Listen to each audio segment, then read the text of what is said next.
find out, if you know, how did the Australian researcher find out there was polysorbate 80 in the placebo that they used? That seems pretty fast. Let me repeat the question so that it's on the audio.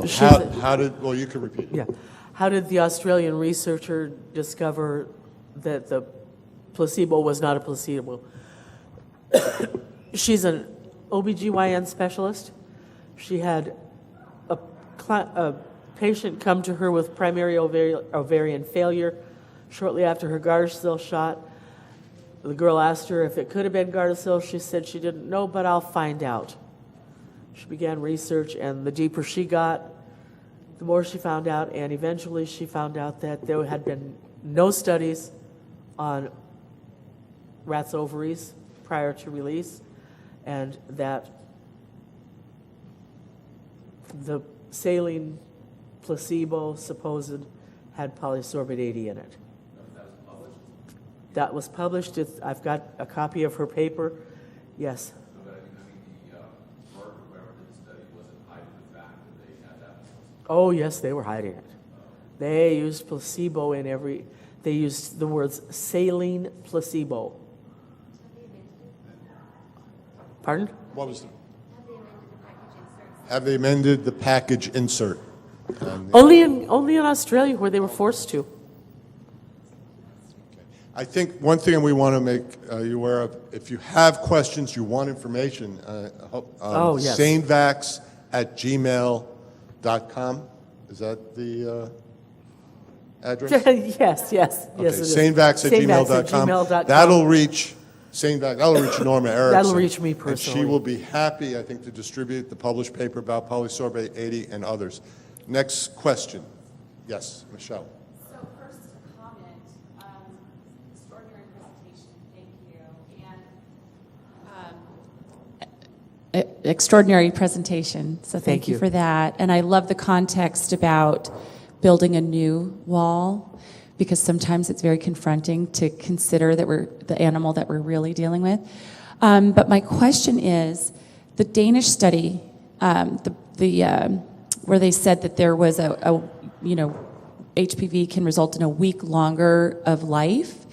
How did they determine that when we haven't been vaccinating an entire generation yet to determine their lifespan? I mean, where did they come up with that? That's ridiculous. I would defer that question to Karsten because he probably knows exactly how they did it.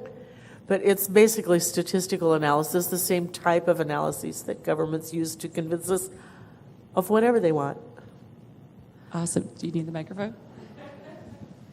So basically it's what Norma said in the beginning here. How much more protection do you get for how many percentage? It was 0.15%. So you only get a benefit for this small amount here. So when you distribute that to all the people that got the vaccine, then you end up with only 1 week of prolonged life. It's a statistical announcement, yeah.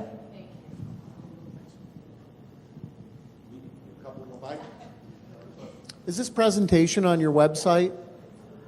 Not yet, No? Okay. but it will be. Okay, because Yes. it's great. I think the timeline of events is very compelling for a number of different uses. But I just wanted to find out. I'd be if happy that to was make it there. available, yes. Okay, thank you. Can you send it if people request it, or it's better just to put it on your website, whatever you decide. But I can send it if people request it. I can send them individual information. sanevax@gmail.com. Yeah. Yes. In the back. Yeah. Two questions. Oh, sorry, Dr. Lee. I'm sorry. It's okay? Yeah, go ahead. Answer the question, to answer the question. Why the placebo was not a placebo in the clinical trial in Gardasil? Because the placebo included aluminum in the placebo. And aluminum, as we know, that is an adjuvant which is used in the Gardasil. And they thought aluminum is inactive, but it is not.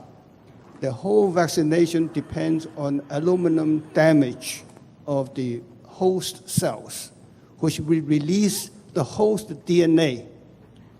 The host DNA combined with aluminum is a great immune stimulator to increase immunity and the reaction. That's how it started. vaccination mechanism. And this only was discovered a few years ago, the mechanism of aluminum. Therefore, if you include aluminum in the placebo for clinical trial, that actually you introduce an active vaccination component in your placebo group. So therefore, you create a bias reaction. So you not compare with the innocuous elements, so-called placebo. They should use saline in the placebo group without aluminum in the clinical trial. Thank you, Dr. I don't know Lee. whether that answers this question or not. Dr. Lee, you're going to have a chance to hear Dr. Lee explain this in more detail later today.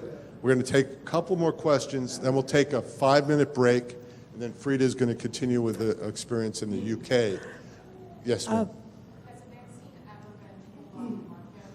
The question is, has the vaccine ever been pulled off the market, meaning the Gardasil or Cervarix, anywhere?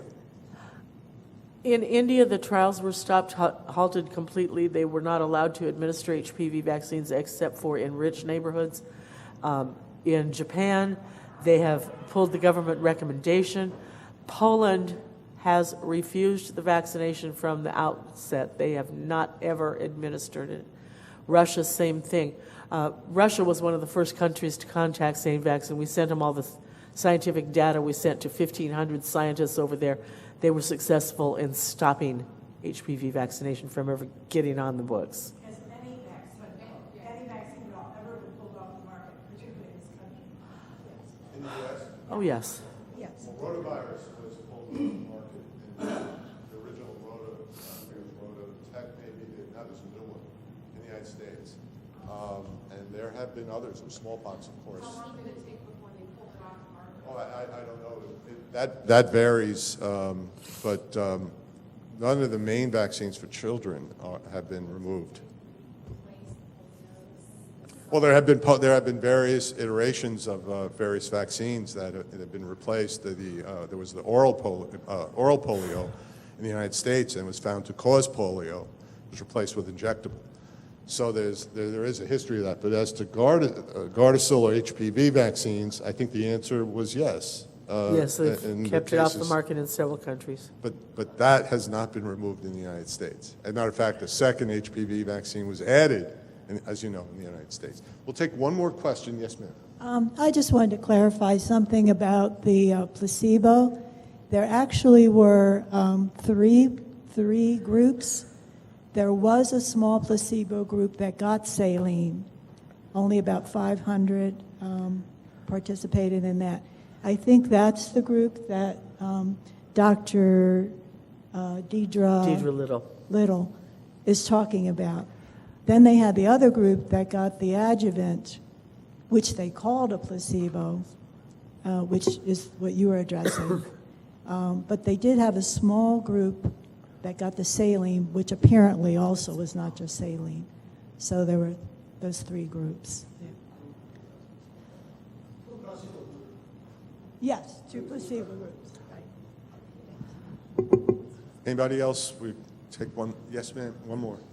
Go ahead. Go. I was wondering, I'm sorry, this did you touch on the situation in Colombia? Yes, I did.